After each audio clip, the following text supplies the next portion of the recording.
Vamos a orar, mis hermanos, antes de empezar con este mensaje del día de hoy, para que el Espíritu Santo nos guíe esta tarde. Te damos las gracias, Señor, de permitirnos esta tarde estar aquí presentes para escuchar tu palabra. Y te pido, Señor, que me utilices a mí como tu herramienta para transmitir el mensaje de esta tarde y que este mensaje sea entendible para todos y que sea lo que tú quieras decirnos a través de este mensaje y tus palabras. Gracias por todo, en el nombre de Cristo Jesús. Amén. Ok, mis queridos hermanos, esta tarde vamos a estar navegando en la carta de Efesios del capítulo 2 y versículos 1 al 10. Es importante que sepamos un poquito de cuál es el trasfondo histórico de esta carta que escribe Pablo. Pablo escribió esta carta cuando él estaba preso, él estaba en la cárcel. Entonces, yo quisiera que tú te pusieras a analizar qué es lo que Pablo estaba sintiendo en esos momentos. No sabemos realmente qué es lo que él pensaba, pero él estaba preso y me imagino que tenía algunos pensamientos muy duros y muy difíciles. Quiero hacerte una pregunta. ¿Te has puesto a pensar que nuestra vida regularmente, o más bien siempre, está con una característica que es el antes y el después? Nuestra vida está llena de la característica en donde siempre hay un antes y un después. No sé ustedes, pero yo recuerdo que cuando en la casa, en familia, nosotros revisamos el álbum fotográfico familiar y vemos las fotografías de hace muchos años o de hace tiempo, nos damos cuenta de que hay un antes y un después. Yo recuerdo que cuando hace poco yo vi mis fotografías y estaba yo con mis hermanos y uno de mis hermanos me dijo, mira esta fotografía es desde de la época de los 80s, de los años 80s, y se empezó a reír. Y él decía, mira, creo que tú en esta fotografía eres la inspiración de la mascota de la tienda del Buc-ee's. Y yo dije, pero ¿por qué? Y nos empezamos a reír porque en ese tiempo yo tenía los dientes de aquí de enfrente muy grandes y realmente sí tenía como unos dientes así como un tipo castor. Y bueno, fue gracioso, ¿no? Ese momento. Y ahora después veo yo mis dientes unos años después y ya mis dientes estaban corregidos, estaban bien y pues ya no era lo mismo de antes. Entonces, así nos pasa en nuestra vida.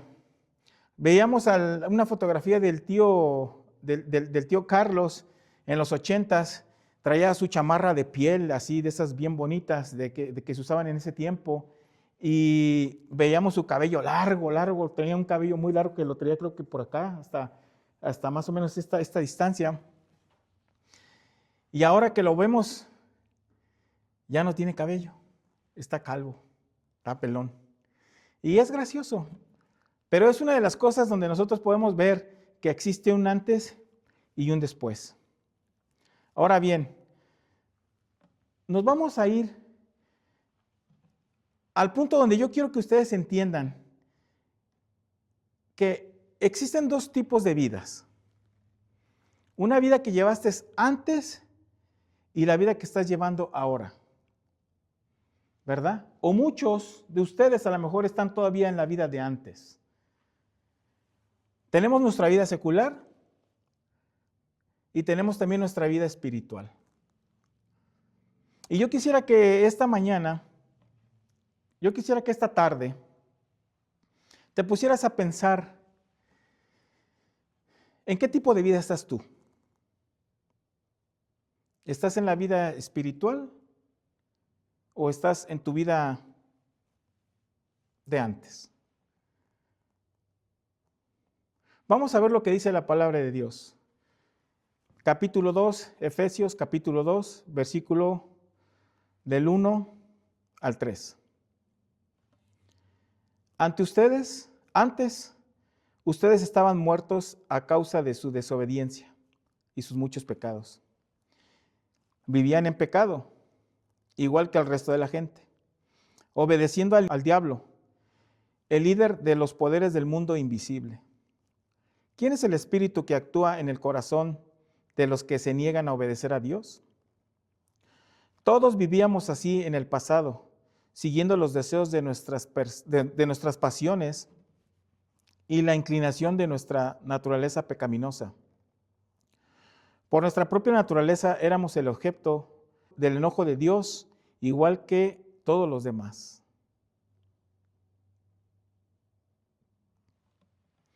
Entonces aquí lo que está diciendo Pablo en esta carta es de que no hay absolutamente nadie que no sea pecador y que no tenga una vida que esté gobernada por el enemigo, por el diablo. Yo recuerdo que antes de que yo conociera a Cristo, a veces me preguntaban, o me hacían la invitación más bien, de que existiera la iglesia. Y yo decía, ¿para qué? ¿Para qué asisto a la iglesia? ¿O para qué me congrego yo en un ministerio? Si yo me pongo a pensar, yo no soy malo, nunca he matado a nadie, no robo, no ofendo a las demás personas, soy una persona que respeta a los demás. Entonces, pues yo me consideraba una buena persona. Entonces yo decía, pues no es necesario tener una relación con Dios o ir a la iglesia, si yo no hago lo malo, no hago nada malo. Y ese era mi punto de vista que yo pensaba en aquel tiempo, antes de conocer a Cristo. Y quizás podría pensar que había una justificación. Ahora bien, muchos cristianos, muchos creyentes, están todavía en la situación creyendo de que ellos en aquel tiempo no eran personas malas y que pues no es necesario tener una relación con Dios. Entonces yo lo que quiero es que tú reflexiones y pienses cómo era tu vida antes de Cristo. La palabra de Dios dice que nuestra vida espiritual, antes de conocer a Cristo Jesús, estaba muerta. Porque la palabra de Dios en Romanos 6:23 dice, porque la paga del pecado es muerte, mas la dádiva de Dios es vida eterna en Cristo Jesús. Y anteriormente, como parte de nuestra vida y de la sociedad, siempre tenemos influencias. Y la mayoría de las influencias que tenemos o que teníamos en aquella vida eran malas. Nunca nos llevaban a lo bueno. Eran influencias que hacían que fuéramos al pecado. Y lo más triste de todo es de que no sabíamos cuál era el propósito de nuestra vida a veces. Éramos egocéntricos. Normalmente cuando uno no tiene a Dios en su corazón, siempre piensa en el yo. Siempre pensamos en nosotros. Si hace frío y necesitamos abrigarnos, pienso primero en abrigarme yo, antes de abrigar al hermano o a otra persona. Simple y sencillamente siempre pensamos en nosotros, en nuestro bien, sin pensar en los demás. Y esto provoca que seamos enemigos de Dios, porque estamos haciendo obras que no le agradan. Y si son actitudes, si son obras que no le agradan a Dios, estamos siendo enemigos de Él. Entonces es importante que reflexionemos en qué situación estamos viviendo actualmente. Pero algo que sí quisiera yo que entendieran o que entendiéramos el día de hoy es darle el verdadero valor a la obra de Cristo. Si leemos la palabra de Dios, continuamos con nuestro capítulo del día de hoy y nos vamos al versículo 4, dice: pero Dios es tan rico en misericordia y nos amó tanto que a pesar de que estábamos muertos por la causa de nuestros pecados, nos dio vida cuando levantó a Cristo de los muertos. Es solo por la gracia de Dios que ustedes han sido salvados. Entonces, aquí es donde yo quiero que reflexionemos y que le demos realmente la importancia de cuál fue la obra de Dios. Porque muchas de las veces nosotros como creyentes decimos, yo voy a ir a evangelizar, yo voy a tratar de hacer discípulos nuevos. A veces vamos a lugares, platicamos con algún candidato, le presentamos el plan de salvación y le decimos, ¿estás dispuesto a aceptar al Cristo Jesús o estás convencido de que Cristo es nuestro Dios y lo estás dispuesto a aceptarlo? No, que sí. Ok, si esto tiene una razón para ti, entonces esta oración. Y hacemos que hagan la oración de fe. Y ya aceptó a Cristo, ya es cristiano. Y no es cierto, así no es. Eso no es compartir realmente el Evangelio. Compartir el Evangelio es que llevemos las buenas nuevas a las personas, les hablemos de Dios, les hagamos reflexionar cuál es la verdadera obra de Dios. O sea, yo pienso que no te emociona ver visto o entender que una persona dio la vida por ti. ¿Tú crees que si en este momento pasara algún siniestro o algo, habría una persona que de repente se pusiera en tu lugar para que tú tengas vida? Imagínate que ahorita, pum, de repente empieza un temblor muy fuerte, el edificio empieza a colapsarse. ¿Qué pasaría? ¿Correrías y abrazarías a una persona y protegerla? ¿O correrías y te irías por la puerta y saldrías afuera, sin importar quién está dentro? Dios siempre piensa en nosotros, todo el tiempo. Y aún así, aunque no seamos creyentes, Él piensa en nosotros. Y Él tiene un propósito para nuestra vida, para nosotros.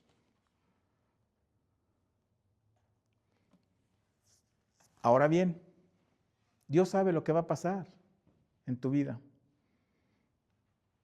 Tenemos una infinidad de ejemplos de cómo ha trabajado Dios con ciertas personas. Uno de ellos es Abraham.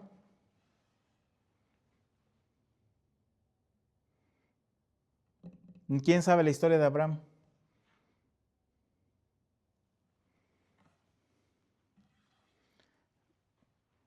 Recordamos cómo se le apareció Dios y le dijo, agarra a tu familia y vete a otro lugar, a otra tierra. Y sí lo hizo, pero desobedeció, ¿verdad?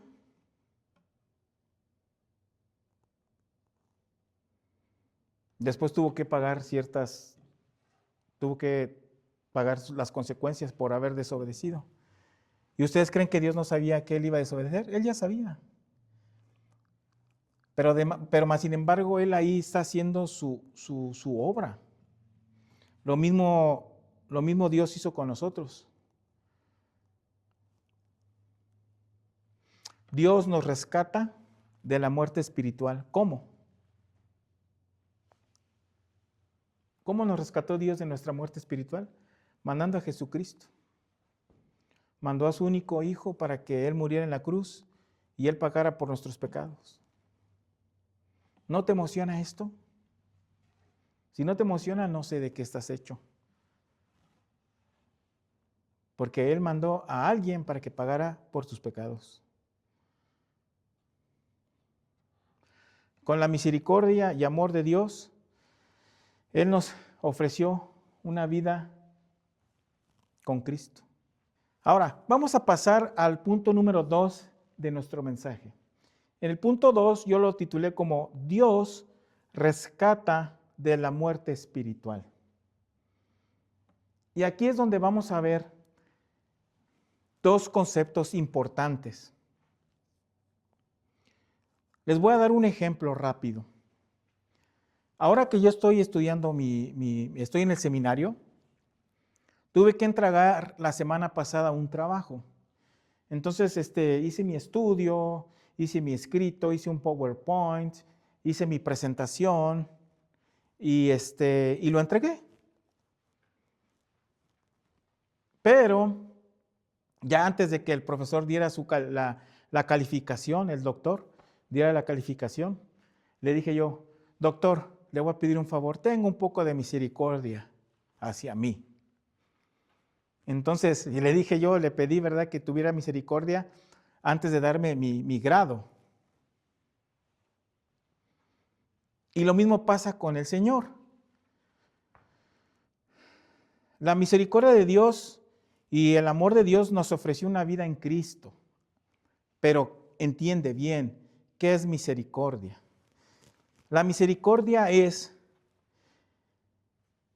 que nos da un poco más de lo que merecemos. Es decir, regresando al ejemplo, si el doctor en mi presentación me pone de calificación un 10, y yo voy a estar muy contento y muy feliz, pero a lo mejor no merecía el 10. A lo mejor mi trabajo era para un 8 o un 7 de calificación.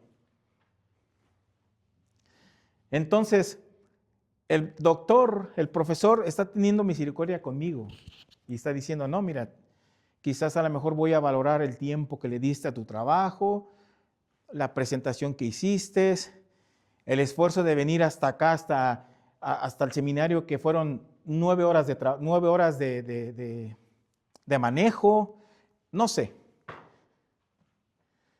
Pero me puso el 10, digamos, como ejemplo. Y así es como también es la misericordia de Dios. Nosotros quizás no merecemos algo, o más bien merecemos que nos dé muerte y que nosotros estemos fuera de su presencia por la eternidad, pero gracias a su misericordia Él dice, no, yo quiero que estés conmigo, que estés en mi presencia por toda la eternidad. Y el otro punto que quiero que también entiendan y que comprendan es en qué consiste la gracia de Dios. Porque la palabra de Dios, y sobre todo aquí en el versículo 5, dice que Dios nos dio, dice, con misericordia y amor de Dios nos ofreció vida con Cristo. Y luego dice, Dios nos rescató por su gracia. Y es el tiempo de entender qué es la gracia. Y la gracia es que Dios nos está dando algo que no merecemos. Él dio su vida en la cruz, por ti y por mí. ¿Y tú piensas que la merecíamos? No. Estábamos muertos en pecado. No merecíamos que Él diera su vida por nosotros. Mas, sin embargo, Él lo hizo. Ahora, ponte a pensar, ¿por qué lo hizo? Debe de haber habido un motivo o una razón del por qué Dios mandó a su único Hijo Jesucristo para que Él muriera en la cruz y tú y yo tengamos vida. Ahora, si tú ya eres un creyente en Cristo, debes de tener en cuenta que Dios esta obra la hizo para que tú tengas una vida con propósito. Y si no eres un creyente todavía, lo que quiere Dios es darte un rescate para cumplir tu propósito y hacer buenas obras.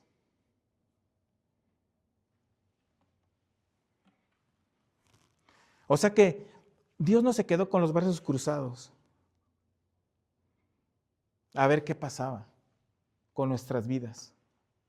No. Él mandó a Jesucristo para que con su obra tú y yo seamos salvos. Y que encuentres cuál es el verdadero propósito de la vida. Porque actualmente nos está comiendo más nuestra cultura. Nos influenciamos más por las cosas del mundo. ¿Y realmente tú crees que ese fue el propósito de Dios para ti y para tu vida?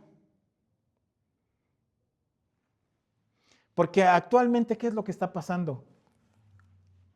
La sociedad y la cultura nos está invadiendo y nos está desviando del camino correcto. ¿Cuántas leyes actualmente el gobierno no ha cambiado y que están haciendo una mala influencia para tus hijos, para tus nietos y hasta para nosotros mismos? Entonces es importante que pensemos y que valoremos cuál es el verdadero propósito de Dios. ¿Tu vida secular, el mundo? ¿O tu vida espiritual? Y esto no quiere decir que a lo mejor ya no peques más. Porque vamos a seguir pecando.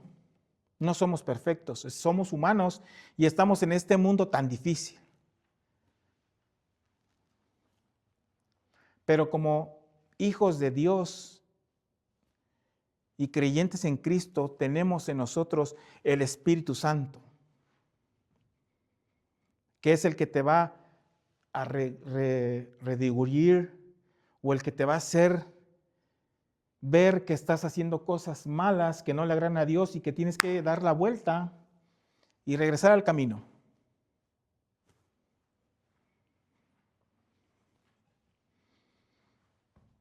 Y ese es el verdadero propósito de Dios. Que tengas una vida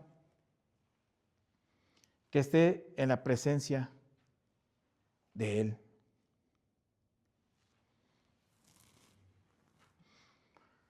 Vamos a leer lo que dice el versículo 6 y dice: pues nos levantó de los muertos junto con Cristo y nos sentó con Él en lugares celestiales, porque estamos unidos a Cristo Jesús.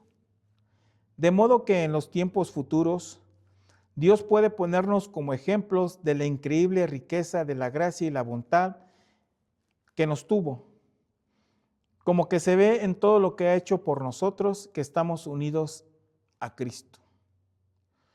El 8 dice: Dios los salvó por su gracia cuando creyeron. Ustedes no tienen ningún mérito en eso, es un regalo de Dios.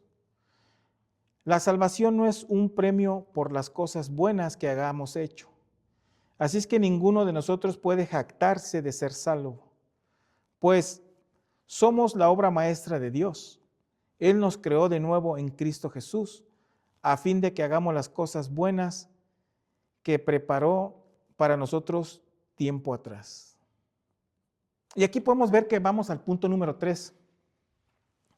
El punto 3 es que somos creación de Dios. Y esto es algo bien importante que entiendas y que comprendas. Yo imagino que aquí todos nosotros hemos sido creadores o hemos creado algo. No sé, quizás probablemente a lo mejor aquí tenemos algunos pintores, escultores, ingenieros, doctores, X. No sé qué dones te haya dado Dios a ti, pero, por ejemplo, un escultor, cuando hace una obra maestra, la hace con una inspiración en de que va a tratar de hacer su obra lo mejor posible, casi que quede perfecta. O un pintor cuando pinta un cuadro, va a tratar de hacer su cuadro de la manera donde sea un cuadro que tenga lo que él quiere expresar y de la manera que sea la más perfecta. Un ingeniero cuando hace una obra como inventar una máquina, un motor, también igual. O sea, cuando nosotros realizamos algo, tenemos que, o tenemos una inspiración para hacer lo mejor posible. Dios, cuando nos creó, estaba inspirado. Y su inspiración es que nosotros fuéramos perfectos a su semejanza de Él. Entonces es importante que nosotros entendamos que somos creación de Él. No sé si esto no te emocione, que seas una semejanza a Dios. Él te crió, Él se inspiró y Él te crió. Y él, tú sabes que Dios no tiene errores, Él hace las cosas perfectas. Así que si tú eres creación de Dios, tienes que ser perfecto para Dios. Entonces, es importante que nosotros entendamos que somos creación de Él.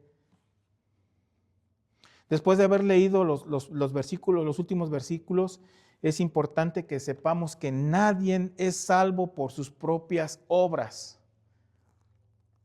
Como anteriormente yo lo dije,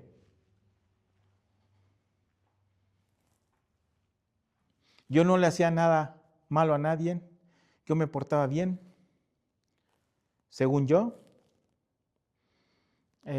ayudaba a personas, hacía buenas obras, pero eso no me iba a llevar al cielo. Si yo hubiera seguido mi vida así como la llevaba antes, teniendo los comportamientos o las actitudes que tenía antes, que no era mala persona según, y que yo no hacía daño a nadie, no me iba a llevar al cielo. Entonces nadie es salvo por sus propias obras. Solamente somos salvos por una obra, y esa es la obra de Cristo Jesús. Nada más.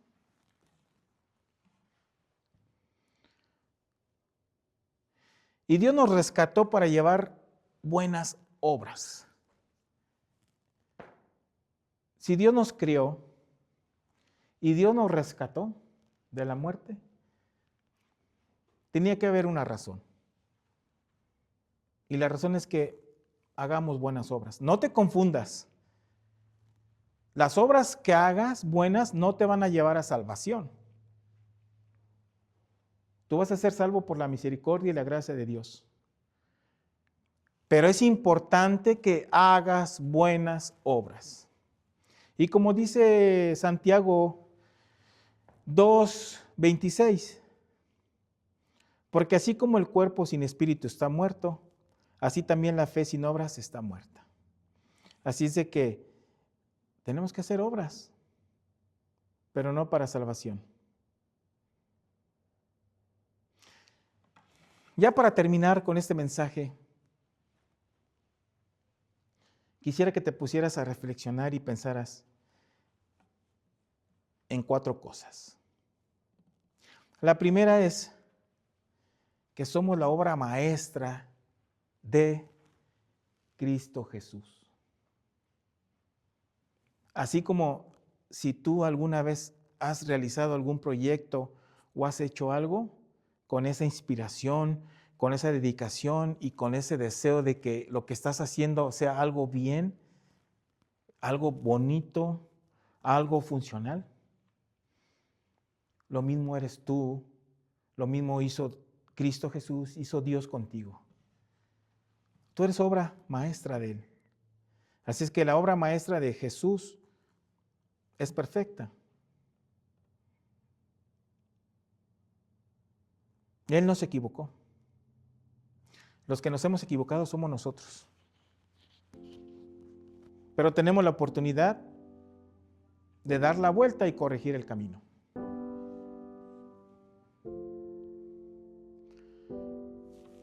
El siguiente punto que quisiera que aprendieras hoy y te lo llevaras es que Dios nos ha salvado y nos ha creado para hacer buenas obras. Ayuda a los demás. Sé compasivo, sé solidario. Ve por tu prójimo. Ayúdales cuando puedas. Haz cosas que le agraden al Señor.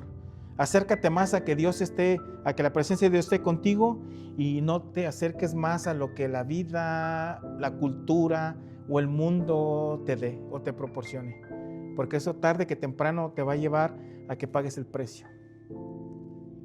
Y el precio es la muerte. Piensa que tú tienes un propósito. Dios tiene un propósito para ti. ¿Cuándo llega ese propósito? No sabemos. Solamente Dios tiene el tiempo exacto. El tiempo de Dios es perfecto. Y cuando llegue ese tiempo te vas a dar cuenta de cuál fue el propósito de tu vida en este mundo. Así es que piensa siempre que tienes un propósito. Si estás ahorita trabajando o todavía no llegas a ese momento donde llegue todavía no llegas a ese momento donde te llega ese discernimiento de saber cuál es tu propósito, te va a llegar. Pero no olvides que tienes un propósito perfecto en el plan de Dios. Hay que hacer cosas nuevas para otros. Hay que ser ejemplo para otros. Trata de imitar a Cristo Jesús para que lleves una vida como Él. Más o menos quiere que la llevemos como Él nos enseñó. Y el punto más importante, y es el que quiero que entiendas el día de hoy, es que tenemos que ser portadores del Evangelio de Cristo Jesús. Es decir, no se te olvide compartir las buenas nuevas a los que no conocen de Jesús.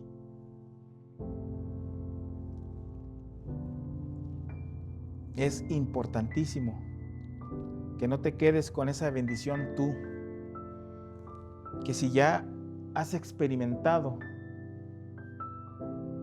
cómo es tener una vida en Cristo, no te quedes tú con esa sensación. Ve y compárteles a los demás, sobre todo a aquellos que no conocen de Cristo. Lleva el Evangelio, compártelo y vas a ver que el Espíritu de Dios va a hacer su trabajo. Así es de que debemos de ser personas que transmitamos el mensaje de Jesús a toda la persona que se te ponga enfrente. Sé la herramienta que Dios quiere que seas. No seas cobarde, ten la valentía y defiende el Evangelio de Jesús. Oremos, hermanos.